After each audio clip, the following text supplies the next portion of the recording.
So if you're a fan of WWE 2K24 or WWE 2K games in general before WWE 2K25, this is basically the biggest thing that's ever going to happen to this game. Because ladies and gentlemen, we got WWE 2K24 DLC number 4, the Global Superstar Pack. Now, some could argue that all of these superstars, these wrestlers should have been in the base game, besides maybe Jade Cargill.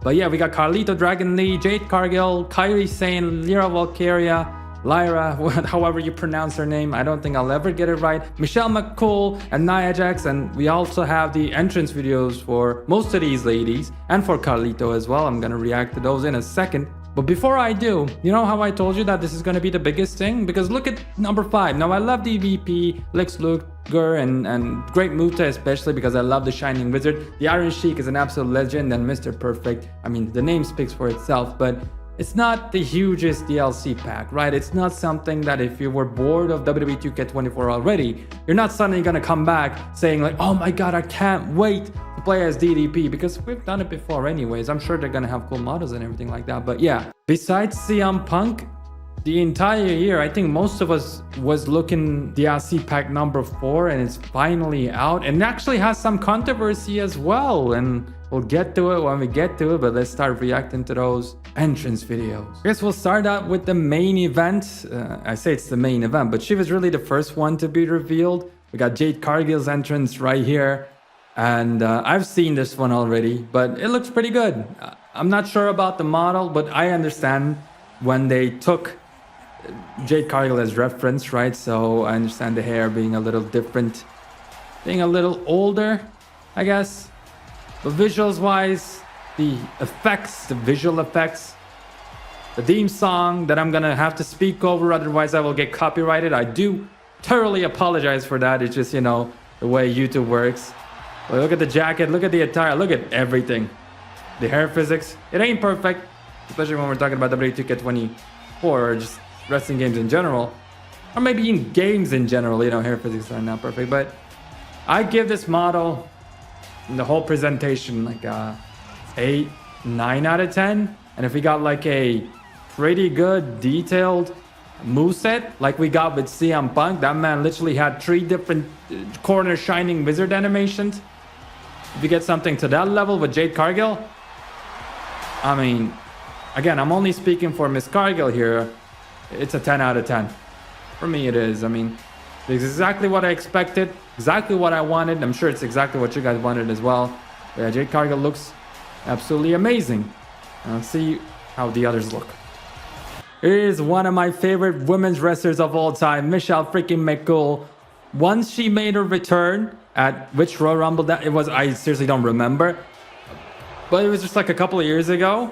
And she was the best wrestler in there. I mean, like, she was mixing up with the young ladies and just doing a better job doing the moves and selling them at the same time.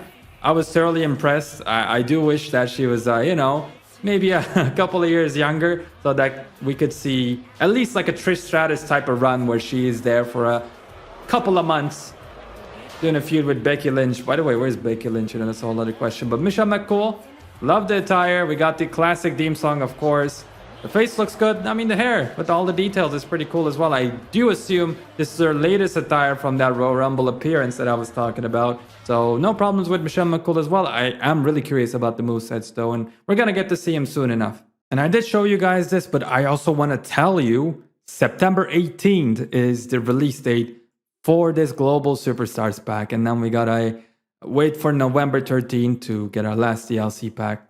Now let's get some muscly men. Let's get some Vince McMahon action up in here with Carlito. It's very cool, man. You know, I used to hate his new theme song, but it's okay now. It's like, it's not the worst thing ever. He has the apple there. I've actually not seen this entrance. I like the wobbliness of the hair. I like that. The face, the model looks good. You know, I would be more excited about these DLC packs if each and every single one of them came out with a amazing patch like we got in the first one, with the light tubes, with doors being introduced, with, you know, baseball bats with barbed wires, if I remember correctly. That patch was crazy, but I guess, yeah, I understand why they can't do that with every single DLC release. But I'm just saying, that would be a reason for me to come back to the game. So that's a reason for me to quit the game right here. He doesn't even do the apple. Though I'm sure in real life as well, he doesn't do the apple gimmick anymore. Too much as well. So that's why he doesn't do it in the game. But come on, man. You gotta give it to us. Like, give us another separate Carlito entrance where he does the apple. Because it's a video game. You know, we're supposed to have fun. And speaking of having fun, here is the most fun entrance about this entire DLC pack. The talk of the town. The entrance of Nia Jax.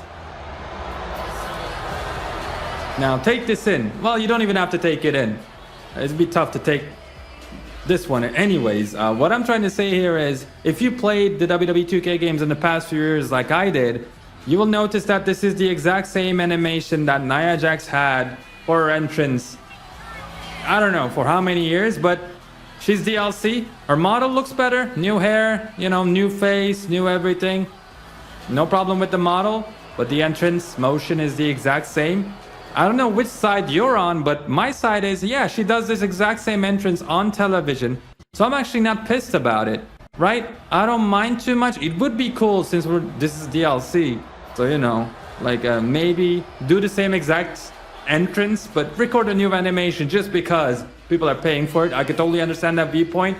But again, I'm not hating on this entrance motion. What I am hating on is what's behind her right there. The X, the WWE legend, or like the wrestlers with no Titantron gimmick. Like, what's that? Brother, what's that? Ew, brother. You know what I mean? Like, how difficult is it to get her Titantron in? Is it like a licensing issue? Is it something that WWE says, no, it's too late now?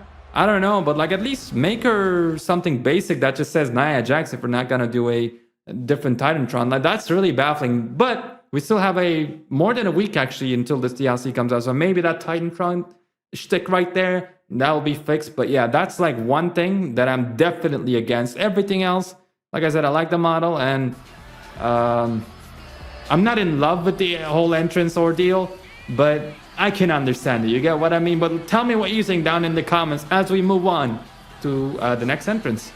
Ladies and gentlemen, we do it live up on this channel. WWE 2K, I was not aware of this. Some of these, like I said, I'm seeing for the first time. But they went ahead and they just cooked me in the same freaking video. We got the Titantron in there. So my question is to the social media team: what are you doing, guys? What are they paying you for? How is that an oversight? But anyways, I will not crap on this. I will not look a gift horse in the mouth. Appreciate what you're doing with this one, 2K. Again. This feels like the Bailey thing, you know, where she had the huge forehead and they had to fix it and take the post. Anyways, now we keep it moving. We got, I think, 2 more entrances. This one is the first one before the last, or last one before. English is sometimes a difficult language for me and for this woman right here. Oh boy, racist edition today, huh? But Kairi Sane. I can't be racist again. Kairi Sane, man. I like her. She's really good. Insane Elbow was super fun to hit back in WWE 2K19. She had a great singles entrance. She had the treasure entrance with the title. That was amazing. Yeah, I really like Kairi Sane, and I definitely will be playing as her. And I might even do like Kairi Sane, Asuka, Io Sky, like a triple threat simulation on the channel. So watch out for that. But yeah, a favorite of mine. So I appreciate the fact that she's back in the game. Love the new hair, love the new umbrella gimmick. And actually the model looks good too. I thought she had a pretty decent looking model anyways, even back in 2K19. But this is definitely a huge improvement. Looks way more accurate to what she is. Her entrance and the theme and the presentation, I like her NXT style back in the day. But you know, this is pretty good as well. So I'd give it pretty much a 10 out of 10 as well. And I think lastly we got Lyra Valkyria, the former NXT champion, who beat Becky Lynch after Becky Lynch buried the hell out of Tiffany Stratton. This woman right here just did the Queen of the Ring out of nowhere as well. She can hold her own in the ring. I think she needs a bit of character for sure. And too much taunting in the beginning of the entrance as well. But she has a lot of potential. Whether you like her or not, you might want to get used to this name, to this face, to this theme song. Because I think Triple H really likes her. At least Shawn Michaels did. I just feel like she's gonna be the female John Cena in a second. You know what Bianca was doing? She might do the same thing as well. Can't say it 100% because obviously she's way shorter, less bulkier than Bianca. That size is obviously going to matter. But you see that taunt? It just doesn't make sense. Like, what is that supposed to mean? Are you the newest member of Maximum Male Models? Oh, she's saying yes. She's saying yes. Yeah. It's alright. I like the model. It's pretty good. But the entrance, I mean, look at the eyes here.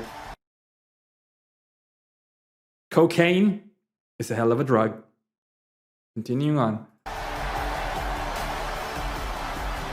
Oh yeah, I mean, about what you would expect. And the next up in this DLC is, I believe, Electra from Legado del Fantasma. Electra? I forget her name. Electra Lopez? Yeah, it's a great looking DLC right now. It's just Joe mashups, just doing his thing. They gotta hire this guy. I'm telling you. But with that, ladies and gentlemen, we saw basically everybody's entrance, which is crazy to me because, again, there's still more than a week till this DLC releases. We just didn't see Dragon Lee, which is, out of this whole pack, is definitely, I think, my most anticipated. I like playing with like guys like Leo Rush, Pac, or, you know, any high flyer, Rey Mysterio even. You can just bounce everywhere, do crazy moves all the time. Even Cody Rhodes is fun because he can do the Cody Cutter and the Disaster Kick. So Dragon Lee, I think, is gonna be super fun to play as. I am wondering about his entrance and like his theme song. I actually dig it too. So I think my number one person to play with when this DLC comes out will be Dragon Lee. Then I'll probably play Jade Cargill, then Kairi, then go with Carlito, and go with Michelle, Lyra, and I'm just gonna play with Nia Jax. Maybe I'll match her too. Maybe I'll beat up on Nia Jax in a video game. Okay, don't sue me. But yeah, that's about what we got with this DLC. It is kind of exciting actually. I think out of all the DLCs, like I said, besides the first one, this is the most excited that I've been, and I'm sure you guys feel the same as well. So yeah, like I said, I'm excited to see what this is going to bring. Let me know down in the comment section who you're looking to play as first when this DLC comes out. That being said, ladies and gentlemen, that's it. I'm getting out of here. Take care and subscribe for more wrestling content.